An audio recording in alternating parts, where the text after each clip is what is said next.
बिस्मिल्लाहिर्रहमानिर्रहीम। मेरे तमाम दोस्तों भाइयों अस्सलाम वालेकुम। ते कल मैं वीडियो बनाई सी मक्की दे मतलब कि ते मार के ज़मीन तैयार की, दो सीयां लगियां पियां, ज़मीन तैयार आ। हुण देख सकते ने ना छट्टा मारदे पे असीं SOP कल्ली दा। SOP जेह्ड़ा ना धुंद आ ते धुंद नाल सही जेह्ड़ा थोड़ा सा सूरज निकल रहा ते आ छट्टा मारदे पे SOP दा। देख सकदे न तुसीं कल्ली SOP दा छट्टा मारना वा ते DAP जेह्ड़ी सी ना फ्लड करनी आ थल्ले। फ्लड दा 84 होर आ DAP दा ते SOP तुहानूं मैं विखा दिन्ना बोरी। ਅਸੀਂ SOP ਦੀ ਬੋਰੀ ਹੈ ਗ੍ਰੈਨੂਲਰ ਦੇ FFC ਕੰਪਨੀ ਦੀ ਆ ਤੇ ਅਸੀਂ ਛੱਟਾ ਮਾਰਦੇ ਪਏ ਆ। ਇਨਸ਼ਾਅੱਲਾ ਮੈਂ ਹੁਣ ਵਟਾਂ ਕੱਢਣੀਆਂ ਵਾ, ਵਟਾਂ ਕੱਢ ਕੇ ਤੇ ਫਿਰ ਮੱਕੀ ਲਵਾਉਣੀ ਸ਼ੁਰੂ ਕਰਸਾਂ ਤੇ ਤੁਹਾਨੂੰ ਵੀ ਇਹਨੂੰ ਦਵਾਈ ਲੱਗੀ ਦੱਸਾਂਗੇ ਤੇ ਦੱਸਣੀ ਹੈ ਕਿੰਨੇ ਨਾ ਲਵਾਉਣੀ ਚਾਹੀਦੀ ਇੰਚ ਦੇ।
ਅਸੀਂ ਤੁਹਾਨੂੰ ਛੱਟਾ ਮਾਰਦੇ ਵਿਖਾਇਆ ਸੀ SOP ਦਾ ਤੇ ਅਸੀਂ ਹੁਣ ਵਟਾਂ ਕੱਢੀਆਂ ਵਾ ਤੇ ਅਸੀਂ ਸਜੈਂਟਾ ਕੰਪਨੀ ਦਾ ਬੰਬਰ ਸੀਡ ਲਾ ਰਹੇ ਹਾਂ। ਇਹਦੀ ਮਾਸ਼ਾਅੱਲਾ ਤਾਰੀਫ ਬਹੁਤ ਸੋਹਣੀ ਆ ਤੇ ਇਹ ਨਵੀਂ ਵੈਰਾਈਟੀ ਆਈ ਆ ਸਜੈਂਟਾ ਦੀ ਤੇ ਇਹਦੀ ਐਵਰੇਜ ਮਾਸ਼ਾਅੱਲਾ 172 ਮਣ ਪਲੱਸ ਐਵਰੇਜ ਇਹਦੀ ਆਈ। ਸੈਲੇਜ ਵਾਸਤੇ ਬਹੁਤ ਅੱਛਾ ਵਾ 600 ਸੈਲੇਜ ਦੇ ਵਿੱਚ। ਇਹਦੀਆਂ ਦੋ ਤਿੰਨ ਖੂਬੀਆਂ ਹੋਰ ਆ। ਇਹਨੂੰ ਕਹਿੰਦੇ ਬਿਮਾਰੀ ਬਹੁਤ ਘੱਟ ਲੱਗਦੀ ਆ।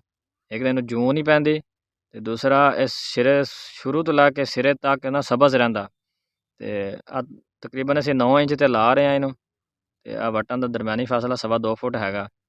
ਮਾਸ਼ਾਅੱਲਾ ਵੇਖ ਸਕਦੇ ਨੇ ਸਜੈਂਟਾ ਦਾ। ਮੈਂ ਤਾਂ तमाम दोस्तों भाइयों ਨੂੰ ਰਿਕਮੈਂਡ ਕਰਾਂਗਾ ਕਿ सजेंटा ਦਾ बम्बर सीड लगाएं और ढेरों ढेर मुनाफा कमाएं। और मैं तमाम दोस्तों भाइयों को गुजारिश है मेरी वीडियो को लाइक और शेयर ज़रूर करें ताकि हम आपको नई से नई वीडियो दे सकें। शुक्रिया।